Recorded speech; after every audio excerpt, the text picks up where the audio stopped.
नमस्कार, रीवा 24 न्यूज में आपका स्वागत है। ताजा तरीन खबरों के साथ मैं शैलेंद्र। सबसे पहले प्रमुख खबरें। पिता और पुत्र के बीच हुए विवाद में नशे के आदी पुत्र की हुई मौत।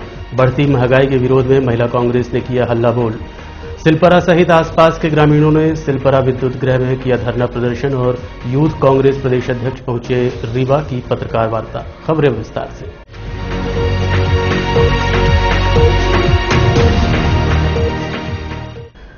नशे के आदी पुत्र ने घर में मचाया उत्पात। पिता पुत्र के विवाद में पुत्र को गंभीर चोटें आने से हुई मौत। पुलिस द्वारा पिता की अभिरक्षा में लेते हुए की जा रही है घटना की पड़ताल। रीवा जिले के बैकुंठपुर थाना क्षेत्र अंतर्गत रहने वाले ग्राम बेलवा बड़गैयान निवासी शैलेंद्र तिवारी का पुत्र जितेंद्र तिवारी नशे का आदी था, जो कि घर में आए दिन उत्पात मचाता था।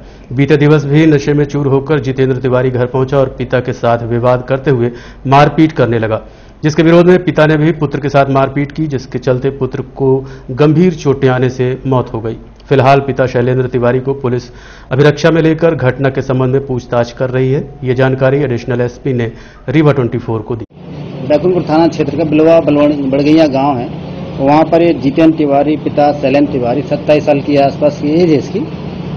नशे का ये आदतन था, उसके कारण से इसका विवाद घर पे चलता रहता था। पिता के साथ वहाँ घर पे विवाद हुआ, मारपीट की इसने पिता के साथ में, तो पलट के पिता ने भी इसको मार दिया, जिसके कारण से उसकी मौत हो गई है। पुलिस मौके पर पहुंच गई है, एफएसएल की टीम भी जा रही है।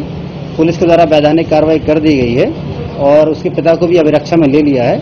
आगे की कार्रवाई पुलिस के द्वारा की जा रही है।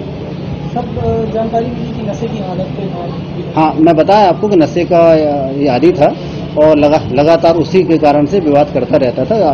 इसमें घटना दिनांक को भी इसने इसी तरह का विवाद किया, अपने पिता से मारपीट की, पलट के पिता ने मार दिया तो उसको चोट लगी, इस चीज की मौत हो गई। सर किसके द्वारा काहे से मारा? ये सारी जो मारपीट है ये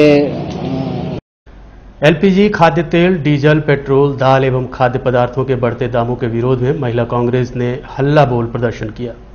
लगातार बढ़ती महंगाई, रसोई गैस के दामों में अप्रत्याशित वृद्धि, डीजल, पेट्रोल, खाद्य पदार्थ, तेल, दालें सहित रोजमर्रा की चीजों में केंद्र एवं प्रदेश सरकार द्वारा बेतहाशा दामों की वृद्धि करके लूट मचाई जा रही है, जिसको मद्देनजर रखते हुए प्रभारी प्रदेश अध्यक्ष महिला कांग्रेस कविता पांडे के नेतृत्व में महिला कांग्रेस पदाधिकारी व कार्यकर्ता एकजुट होकर हल्ला बोल प्रदर्शन करते हुए कलेक्ट्रेट कार्यालय पहुंची और महामहिम राष्ट्रपति के नाम ज्ञापन सौंपा है। इस संबंध में रीवा 24 ने कविता पांडे से बात की। बहुत हुई महंगाई की मार अब की बार मोदी सरकार के वायदे के साथ आई सरकार ने पिछले 103 दिन में 66 बार डीजल पेट्रोल का दाम बढ़ाया है। एलपीजी सिलेंडर जो महिलाओं के लिए भोजन बनता था, उज्ज्वला योजना थी, वो 850 रुपए का मिलने लगा है। उज्ज्वला के तहत 90% महिलाओं ने सिलेंडर भरा ही नहीं पाई, उनकी हैसियत ही नहीं है, पैसा ही नहीं है, और आज 850 रुपए हो गया है। दाल महंगी हुई है, चावल महंगा हुआ है, मूंगफली महंगी हुई है और खाने की सारी चीजें बहुत महंगी हो चुकी है। तो आज रीवा जिले की और मध्य प्रदेश की समस्त महिला कांग्रेस सड़कों पर उतरी हुई है और यह जो कंडा है, इससे कंडे से मुक्ति दिलाई थी कांग्रेस सरकार ने, एलपीजी। तो आज कंडा लेके और ऊपरी पाटने के लिए यहाँ पे महिला कांग्रेस आई हुई है और आज मोदी जी को यह जवाब देना पड़ेगा, शिवराज सिंह को जवाब देना पड़ेगा कि आखिर क्या कारण है कि आपने इतनी महंगाई बढ़ा के रखी है। हर दिन 103 दिन में 66 बार तेल के दाम बढ़े हैं। खाने का तेल, इस बार महिलाओं के घर में अचार नहीं बना है तो लगातार दाल 150 रुपए किलो, सारा सामान महंगा पे महंगा होता चला जा रहा है। इसके कारण आज महिला कांग्रेस सड़क पर उतरी हुई है। पूरे मध्य प्रदेश में महंगाई के खिलाफ आंदोलन है और हम मोदी जी और शिवराज सिंह से मांग करते हैं कि बहुत ही महंगाई की मार नहीं चाहिए मोदी और शिवराज सरकार। ये काली साड़ी और ठेले पे आने का ये विरोध प्रदर्शन है, ये चंदन, ये टीका, ये काली साड़ी महिलाएं क्रांति का द्योतक है। ये हम बता रहे हैं कि हनुमान जी का चंदन हम लगा के आए हैं कि बजरंगबली। ये इसलिए कि ये जो 80 रुपए किलो मिलता था वो 150 रुपए मूंगफली मिल गई है। ये दाल 150 रुपए किलो मिल रही, जो 70 रुपए कांग्रेस के में मिला करती। तो बहुत हुई महंगाई की बार नहीं चाहिए मोदी सरकार। मोदी सरकार के खिलाफ हम सब खड़े हैं और तब तक डटे रहेंगे और जब तक कि हमारी मांगे पूरी नहीं होती।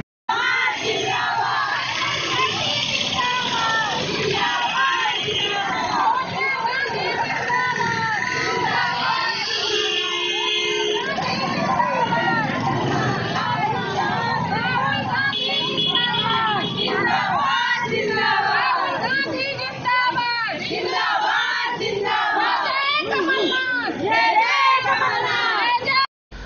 सिलपरा के ग्रामीणों ने विद्युत विभाग के खिलाफ धरना प्रदर्शन करते हुए बदरांव जेई को हटाने की मांग की है। आज सिलपरा सहित अन्य आसपास के ग्रामीणों ने बिजली की समस्या व विद्युत कार्यालय बदरांव के जेई की तानाशाही के चलते विद्युत गृह सिलपरा में धरना प्रदर्शन करते हुए ग्रामीणों ने चेतावनी दी है कि अगर प्रशासन द्वारा ग्रामीणों की बातें नहीं मानी गई तो उनके द्वारा संजय गांधी अस्पताल की विद्युत सप्लाई को बंद कर दिया जाएगा। इसकी जानकारी लगते ही विद्युत विभाग अधिकारी विद्युत प्रवाह गृह सिलपरा पहुंचे और 30 दिन के अंदर ग्रामीणों की बिजली संबंधित समस्याओं को दूर करने का लिखित आश्वासन दिया है। तब जाकर ग्रामीणों ने धरना समाप्त किया। इस संबंध में संबंधितों से चर्चा की गई। हम लोगों की सभी समस्याएं थी कि हम लोगों का रोपा लग रहा है तो रोपा नहीं लग पा रहा, लाइट नहीं मिल पा रही तीनों फेस और कंटिन्यू कटौती हो रही है। बोलते हैं कि हम 3 फेस लाइट 10 घंटे देते हैं, 10 घंटे में कई बार ट्रिप करती है 40 बार। तो और इस समय लोगों की पढ़ाई भी चल रही है, वो भी डिस्टर्ब हो रहा है। इसी के उसमें पूरे 2-3 गाँव के लोगों ने यहाँ पे धरना प्रदर्शन किया है। जब आप लोग उग्र होते हैं, बिजली खराब होती है, सुधारने के लिए मात्र 2 घंटे के लिए ही सुधारा जाए, उसके बाद फिर वही हाल हो जाती है। उसके लिए अधिकारियों से आपने चर्चा की? हमने चर्चा की उनसे, तो बोले कि हम सुधारेंगे, सुधार करेंगे, लेकिन सुधार नहीं कर रहे हैं। बोल रहे हैं कि ऊपर से हमको सामान ही नहीं मिल रहा, ना ट्रांसफार्मर मिल रहा, ना तार मिल रही, ना केबलीकरण के लिए सामान उपलब्ध हो रहा है। तो उच्च अधिकारियों का जिम्मेदार ठहरा रहे हैं वो लोग। किस तरह का शासन अधिकारी दे रहे हैं कि हमें 30 दिन के अंदर हम करके कंप्लीट करके देते हैं आपको। अगर मान लीजिए निराकरण नहीं होता है तो आगे क्या करेंगे आप लोग? उग्र आंदोलन करेंगे हम लोग, 10-20 गांव के लोग मिलकर उग्र आंदोलन करेंगे, आप चक्का जाम करेंगे। पूर्व में भी आप लोगों ने शिकायत की थी कि जो आपके बदराव जेई हैं उनकी कार्यशैली सही नहीं है। वो तो उसके लिए आपने अधिकारियों से चर्चा की? जात वाचक शब्द से उद्बोधन करते हैं और गाली गलौज करते हैं। अधिकारियों ने क्या कहा उनके बारे में? अधिकारियों ने कहा कि हमने ऊपर पहले से हमने एमपीबी को लेके, लाइट को लेके कलेक्टर महोदय, कमिश्नर साहब को, सी साहब को, डी साहब को, एई साहब को, जेई साहब को, सबको बार बार हमने ज्ञापन दिया, बार बार उनको समस्या उनके संज्ञान में लाई। आज हमारे ग्रामीण में सबसे बड़ी समस्या है कि एक तो 14 घंटे की कटौती की जानकारी आपको होगी ग्रामीण अंचल में, उसके बाद भी हमको जो 10 घंटे बिजली मिल रही है उसमें भी 40 बार टिपिंग आती है। हम लोग 10 घंटे भी बिजली नहीं ले पाते हैं, 5 घंटे की बिजली मिलती है, उसमें भी आज हमारे गांव के केबलीकरण की, ट्रांसफार्मरों की ये स्थिति है कि 3 फेस लाइट होने के बावजूद भी हमको 3 फेस की लाइट नहीं मिलती, घर के पंखे नहीं चलते, घर के बल्ब नहीं जलते। और सबसे बड़ी मूलभूत समस्या ये है कि आज जो हम लोग यहाँ पे आक्रोशित होकर बैठे थे, देखिए आप भी जानते हैं ग्रामीण में ज़्यादा से ज़्यादा लोग किसान हैं। आज धान की रोपाई का सीजन चल रहा है, उसके बाद भी इतना महंगा बीज, इतनी महंगी खाद, ये दमनकारी सरकार आज किसानों के साथ जो अन्याय कर रही है, उनके साथ में बिजली विभाग इन्वॉल्व होके आज जो समस्या का सामना हम किसानों को करना पड़ रहा है, आज आपके माध्यम से आदरणीय रीवा विधायक, आदरणीय मुख्यमंत्री, आदरणीय बिजली ऑफिस के जो जिम्मेदार अधिकारी हैं, उनको आपके माध्यम से ये कहना चाहता हूं कि आज हमारी समस्या, जो हमारा ज्ञापन माननीय डी साहब, ए साहब को दिया गया है, वो ज्ञापन संज्ञान में लाके उसमें तुरंत निराकरण करवाएं, नहीं तो आने वाले समय पे हम लोग आज ये चेतावनी देना चाहते हैं कि ये स्टेट हाईवे जाम करेंगे और बहुत बड़ा 4-6 गांव के लोग मिलकर बहुत बड़ा उग्र आंदोलन करेंगे, जिसकी सारी जिम्मेदारी शासन प्रशासन की होगी। सिलपरा विद्युत कार्यालय के सामने किस तरह का आंदोलन आप लोगों ने आज किया है? आज हम लोगों ने सिर्फ यहाँ पे बहुत शांतिपूर्ण ढंग से आंदोलन किया था। हम लोगों ने किनारे पे, रोड के किनारे पे दरी बिछा के, जैसे ग्रामीण जन अपनी समस्या को लेके इनके बिजली विभाग के सामने बैठे थे। बहुत शांतिपूर्वक ढंग से हमारे बिजली विभाग के अधिकारी भी आए थे, तो उनके द्वारा क्या उनके द्वारा आश्वासन ये दिया गया कि हमको हमारे एमडी द्वारा ना कि तार मिलता है, ना कि ट्रांसफार्मर मिलता है, इसलिए हम आपका नवीनीकरण नहीं कर पा रहे हैं। इसलिए उन्होंने इन पूरी समस्याओं का जिम्मेदार उच्च अधिकारियों को ठहराया। आंदोलन के कितने देर बाद अधिकारी लोग पहुंचे थे यहाँ? हम लोग करीबन 2 घंटे यहाँ पे आंदोलन में बैठे थे।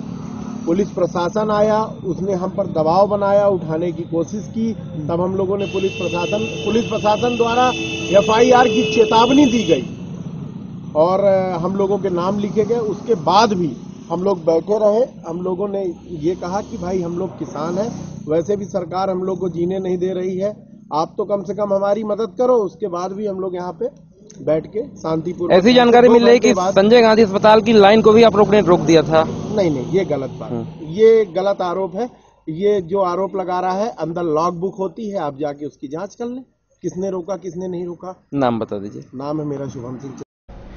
एनएसयूआई ने गंगा कछार की जमीन में कन्या महाविद्यालय की शाखा बनाए जाने की मांग को लेकर हस्ताक्षर अभियान चलाया।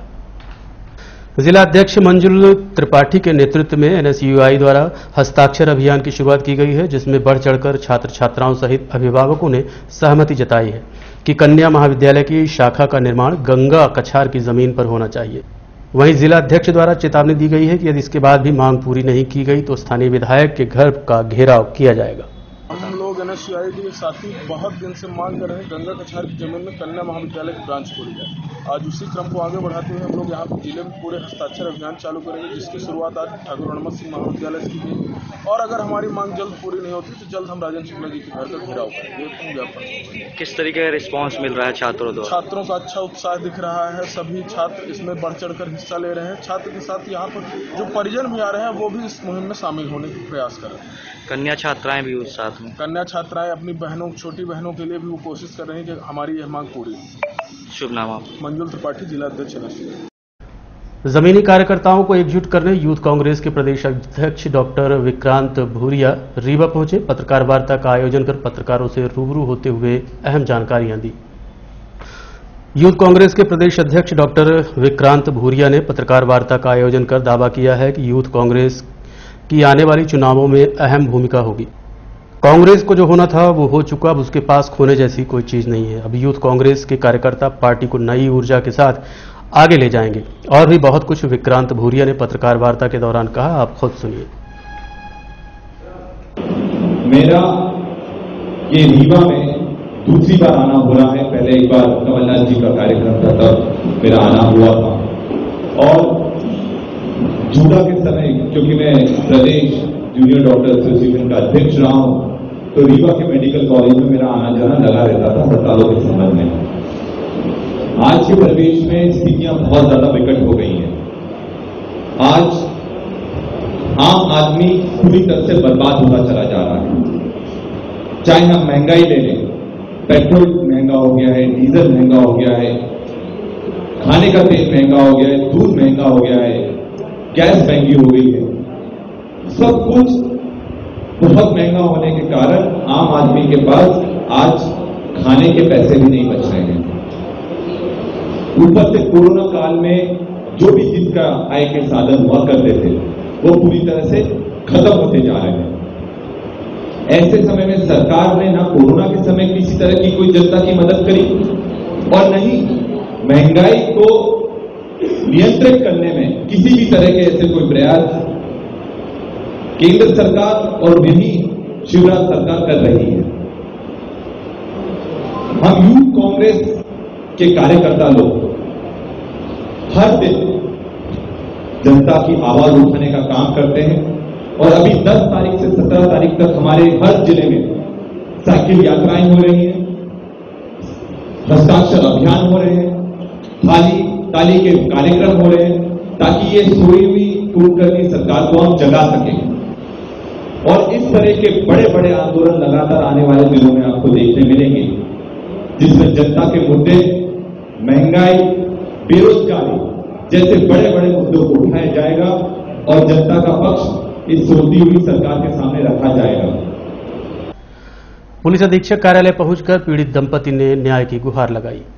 रीवा सिटी कोतवाली थाना क्षेत्र अंतर्गत वार्ड 21 निवासी रमेश कुमार बसोर, पिता स्वर्गीय अवसेरी लाल बसोर, अपनी पत्नी के साथ पुलिस अधीक्षक कार्यालय पहुंचे और अवगत कराया कि उसके पिता के नाम से पुश्तैनी संपत्ति है, जिसमें हिस्से से ज्यादा उसके छोटे भाई सुरेश बंसल द्वारा कब्जा कर लिया गया है और आगे भी कब्जा करने की नीयत से थोड़ा थोड़ा बढ़ाकर निर्माण कार्य हर 6 माह में करवाता रहता है।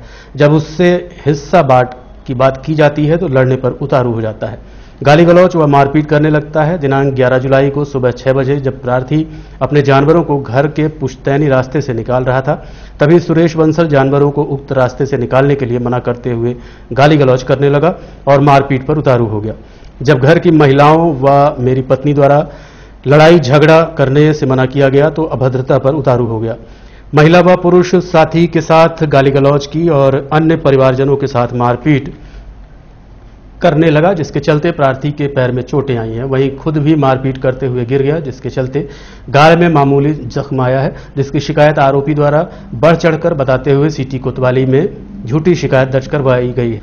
जबकि प्रार्थी द्वारा सत्यता के साथ जानकारी देते हुए अपना आवेदन पत्र दिया गया है, परंतु अभी तक पुलिस द्वारा आपसी समझौता नहीं करवाया गया है, न ही आरोपी के खिलाफ कोई कार्रवाई की गई है, जिसके चलते प्रार्थी अपनी पत्नी व बेटे के साथ पुलिस अधीक्षक कार्यालय पहुंचकर ज्ञापन सौंपते हुए न्याय की गुहार लगाई है। ये जानकारी सिटी केबल नेटवर्क रीवा 24 को पीड़ित व उसकी पत्नी ने दी। झगड़ा करा थे वह कहीं चक्को मार दी, हम लोग कुछ न मारा न पीटा, पाथर लग गया, तो गिर पड़ा है, पत्थर लग गया, बोले कि सब कोई चक्को मारा है। बस यही लड़ाई झगड़ा हमेशा होती, इनका 2 बार 3 बार रिपोर्ट पड़ी, सब कुछ हुआ, कुछ सुनवाई नहीं हो रहा है। दो भाई में मारे जा रहे, यानी कि हमारा कहना ये कि दोनों को बंटवारा हो जाए, लड़ाई झगड़ा हम नहीं कर चाहता। तो बंटवारे के लिए बोलती हैं तो क्या बोलते हैं? बंटवारे के लिए कुछ नहीं बोलते, कहते हम ना देंगे, जौन कुछ है तो अपने में रहो, हम पूरा ले लेंगे, जाओ ये जौन करना हो तो करो, हम लेंगे। ये नगर निगम में ड्यूटी करता है तो कहता हम कुछ एक भी नहीं देंगे, ज्यादा बोले तो हम लोग मारेंगे, ये नहीं बोलते। तो इसके संबंध में आपने सिटी कोतवाली में आप लोगों ने आवेदन दिया था, तो उस पर कुछ कार्रवाई? आवेदन दिए, पहले उसका लिखे, फिर हम लोग भी बैठे रहे, तो हम लोग कहीं हो गया आप लोग को भी लिखेंगे। फिर हमारे घर में वहाँ मट्टी हो गई, हमारी बहन खत्म हो, वहाँ भी चलेंगे, वहाँ झूठ बोलते वहाँ चलेंगे तो कह देंगे कि भाग गए।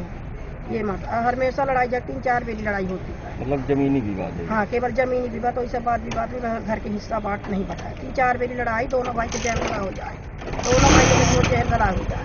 हमारे भाई का विवाद है वो हिस्से बांट के बंटवारे के लिए, और पूरा सब हड़पे है, पूरा संपत्ति वो पूरा जगह जमीन पूरा सब कुछ हड़पे है। जो हम लोग कुछ बोलते हैं तो जोर की रिपोर्ट लिखाता है हम लोग के पास, और आए दिन गाली गलौज करता है, हमारे घर वाली की भी गाली गलौज, हम लोग को भी गाली गलौज करता है। तुमको तो फंसा देंगे, रिपोर्ट कर देंगे, तो सभी को घर में किसी प्रकार की सवार नहीं देंगे, ना किसी को कुछ करेंगे। सर ये है भाई, लड़ाई झगड़ा कुछ नहीं हुआ सर, झूठ झूठ लिखा दिया, हम लोग को रिपोर्ट लिखाया है कि चाकू मारेंगे, जबकि वो पूरे मोहल्ले सब देखने वाले हैं, कोई किसी प्रकार से नहीं हुआ ये तरह का। इसकी शिकायत आपने सिटी कोतवाली थाने में दी थी? सिटी कोतवाली में हमने वैसे रिपोर्ट नहीं लिखे, हम लोग पर लिखित हम लोग दिया है, पर किसी प्रकार की कार्रवाई अभी नहीं हुई। देखते रहिए रीवा 24 न्यूज, मिलते हैं छोटे से ब्रेक के बाद। हड्डी जोड़ एवं रीढ़ रोग तथा स्त्री रोग एवं प्रसूति रोग का इलाज एक ही छत के नीचे। विघ्नहर्ता hospital and trauma centre, hotel landmark के पास, रतहरा, रीवा। डॉक्टर संतोष सोनी, पूर्व चिकित्सक, बॉम्बे हॉस्पिटल, मुंबई। हड्डी जोड़ एवं रीढ़ रोग विशेषज्ञ, छोटे चीरे एवं दूरबीन विधि द्वारा हाथ तथा पैर की हड्डियों का ऑपरेशन। गठियाबात, जटिल एवं बिगड़े हुए फ्रैक्चर का बेहतर इलाज करते हैं डॉक्टर संतोष सोनी। विघ्नहर्ता हॉस्पिटल ट्रॉमा सेंटर में ही स्त्री एवं प्रसूत रोग विशेषज्ञ डॉक्टर शैलजा सोनी भी उपलब्ध हैं, जिनकी देखरेख में नॉर्मल डिलीवरी, सिजेरियन ऑपरेशन एवं बच्चेदानी से संबंधित ऑपरेशन की बेहतर सुविधा। संतानहीन दंपत्ति तत्काल संपर्क करें। विघ्नहर्ता hospital and trauma centre, hotel landmark के पास, रतहरा, रीवा। सुविधाजनक एवं सफल इलाज हेतु आज ही संपर्क करें। विघ्नहर्ता hospital and trauma centre, hotel landmark के पास, रतहरा, रीवा। मोबाइल नंबर 7828781983 अथवा 8462956774 पर।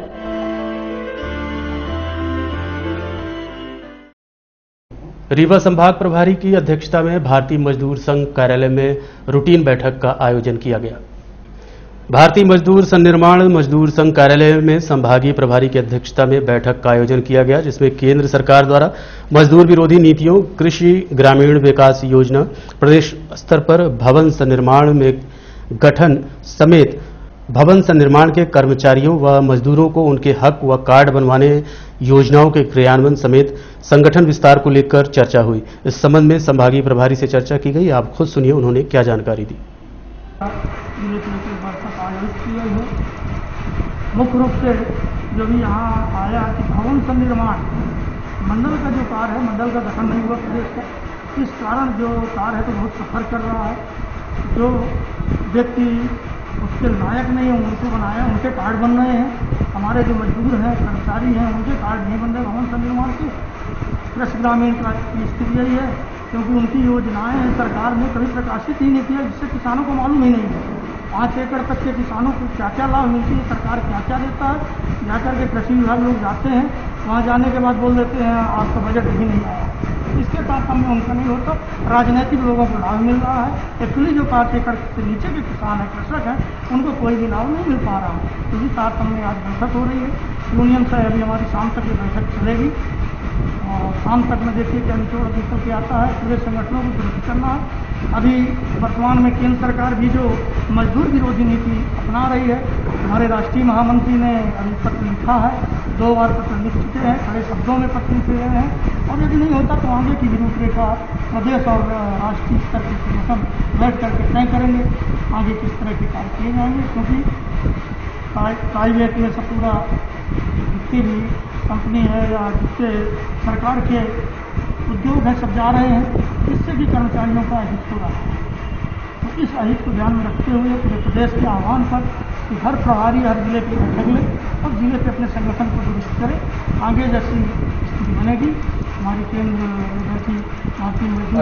अभी जो बैठक हुई इसमें क्या रूपरेखा कुछ तैयार की गई कि किस प्रकार से लाभ दिलवाना चाहिए या किस प्रकार से मिलेगा? भाई बिल्कुल तैयार की गई। संगठन से बैठक का मतलब ये है कि संगठन के पदाधिकारी, क्योंकि अभी तक इसके पहले जो होता था जनरली नहीं कर पाते थे, हमें कार्यकर्ता तैयार करके उनको स्वयं सक्षम बनाना लड़ने के लिए प्रदेश का एक एजेंडा है। क्योंकि होता क्या है कि एक व्यक्ति काम करने वाला होता है और काम नहीं हो पाता है। क्योंकि प्रत्येक संगठन में जैसे अभी जो संगठन है उनको दायित्व दिए गए हैं कि ब्लॉकों में बैठक करें और बैठक कर करके उनकी समस्याएं लाएं और उनको जोड़ें और इसके बाद बृहद रूप से जिले में जरूरत पड़े। पहले तो जैसे भवन निर्माण का है, आप जाके कमिश्नर से मिलिए, आवेदन दीजिए, आवेदन के बाद यदि नहीं करते हैं तो इसके बाद आप आंदोलन करिए। आंदोलन की भी रूपरेखा बन रही है। और आज आप रीवा आने के बाद मैं आगाह भी करना चाहता हूँ यहाँ के प्रशासनिक अधिकारियों को और राजनेताओं को।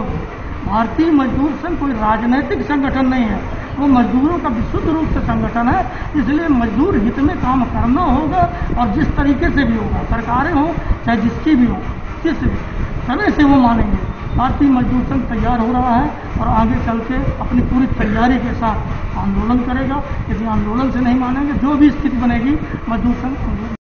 सिटी केबल नेटवर्क कार्यालय पहुंचकर एक ईमानदार शख्स ने दी मोबाइल मिलने की जानकारी, जिसे सिटी कोतवाली थाना में सुपुर्द किया गया है। जिस किसी सज्जन का हो वो सिटी कोतवाली में संपर्क कर प्राप्त कर सकते। रीवा निवासी प्रकाश शर्मा नामक युवक, जिनका मोबाइल नंबर 9827645731 है, जिनके द्वारा सिटी केबल नेटवर्क रीवा 24 कार्यालय पहुंचकर एक मोबाइल मिलने की जानकारी दी गई, जो कि हवाई कंपनी का है। मोबाइल के कवर के अंदर 20 रुपए नगद व आधार कार्ड मिला है, जिसका नंबर 599140329873 है, जिसमें मोहम्मद हसीब नामक युवक का नाम दर्ज है। पिता मोहम्मद शफीक है। पता मलावा बुजुर्ग मलावा खुर्द मलावन खुर्द इलाहाबाद उत्तर प्रदेश का है। मोबाइल लेकर आए शख्स द्वारा ये भी बताया गया कि जिसका मोबाइल नंबर है उसके भाई से मेरी बात हुई है। इस नंबर से फोन आ रहा था, जिसका नंबर है 9555257409, जिसे बता दिया गया है कि वो मोबाइल सिटी कोतवाली थाना के सुपुर्द करने जा रहे हैं। यहां से आप प्राप्त कर सकते हैं। आप खुद सुनिए मोबाइल के विषय में प्रकाश शर्मा ने क्या जानकारी दी। मेरा नाम प्रकाश शर्मा है। आप अभी जो मोबाइल लेके आए हैं जी, ये आपको मोबाइल कहाँ से मिला है, किन परिस्थितियों में मिला है? ये मेरे को ओल्ड बस स्टैंड संकट मोटन हनुमान मंदिर के बगल पे गिरा हुआ मिला। मैं फुल्की खाने जा रहा था तो वहाँ पे फुल्की वाला ठेला भी आया, तो उसको मैं देखा तो उठाया और ले आया और फिर आपको दे दिया। तो इसको चल के अपन लोग सुपुर्द कर देते हैं सिटी कोतवाली। जी जी, क्या है आपका इसमें कहना? तो अब देना चाहिए, सिटी कोतवाली पे दे देते हैं अपन और जानकारी दे देते हैं, है ना। और किस कंपनी का मोबाइल? ये थोड़ा सा हम पकड़ लें क्या, दिखा दें क्या मोबाइल में से। इसके साथ ये मोबाइल है और ये मोबाइल आपका हवाई करके है, ये कोई जियो टाइप में, और इसके साथ एक आधार कार्ड मिला है, वो रखा हुआ है आपके पास। ये आधार कार्ड है इस व्यक्ति का जिसका मोबाइल है, और ये नाम है इनका मोहम्मद हसीब, और साथ में 20 रुपए भी इस मोबाइल पे अंदर पॉकेट में पड़ा हुआ था। और अब चलने से पहले प्रमुख खबर एक बार फिर। पिता और पुत्र के बीच हुए विवाद में नशे के आदी पुत्र की हुई मौत। बढ़ती महंगाई के विरोध में महिला कांग्रेस ने किया हल्ला बोल प्रदर्शन। सिलपरा सहित आसपास के ग्रामीणों ने सिलपरा विद्युत गृह में किया धरना प्रदर्शन और यूथ कांग्रेस प्रदेश अध्यक्ष पहुंचे रीवा की पत्रकार वार्ता। आज के अंक में इतना ही। देखते रहिए रीवा 24 न्यूज। नमस्कार।